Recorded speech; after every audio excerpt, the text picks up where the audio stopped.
आप लोगों से ये कहना चाहूँगा मेरे दीनी भाई माँ और बहनों और तमाम दीनी भाइयों कि आज के दौर में दुनिया एक ऐसे मान के चलिए जैसे कि जहन्नुम की भट्टी, और इस जहन्नुम की भट्टी से बचने के लिए अपने आप को और अपनी औलाद को मस्जिद वाले माहौल से लगा के रखो। मस्जिद में भी उन लोगों के साथ लगा के रखो अपनी औलाद को जो दीन की मेहनत के अंदर अल्लाह के लिए लगे हुए हैं।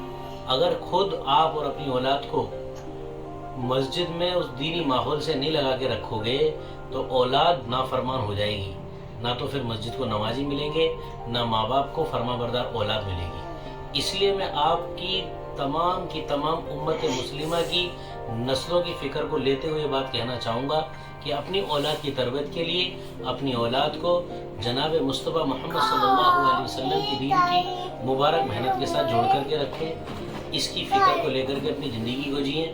कल को मर के अल्लाह की तरफ हमें जाना है और अल्लाह हमसे पूछेगा कि हमने अपनी औलाद की क्या तालीम और तरबियत करी। इसलिए मेरी इन तमाम बातों को बड़ी तवज्जो के साथ ख्याल रखें। सब मेरे दीनी भाइयों बहनों, एक बात ये है कि जब तक हम अपने बच्चों से अपने हाथ पैर नहीं दबाएंगे, अपनी खिदमत नहीं कराएंगे, तो बच्चों के अंदर खिदमत का जज्बा पैदा नहीं होगा। जिस तरीके से हम बच्चों के कपड़े की, खाने की, पीने की सारी चीज़ों का ध्यान रखते हैं, इसी तरीके से बच्चों के अंदर खिदमत का मादा पैदा होगा।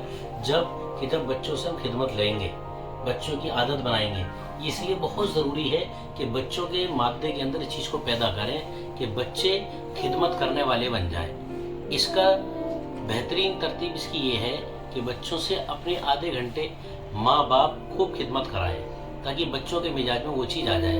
अगर हमने बचपन में बच्चों के मादे के अंदर, बच्चों के मिजाज के अंदर ये बात पैदा नहीं करी तो बड़े होने पर बच्चों के अंदर वो बात नहीं आ पाएगी। इसलिए सभी साथियों से दरख्वास्त है कि इस बात का बड़े तवज्जो के साथ ख्याल रखें। खुदा हाफिज़।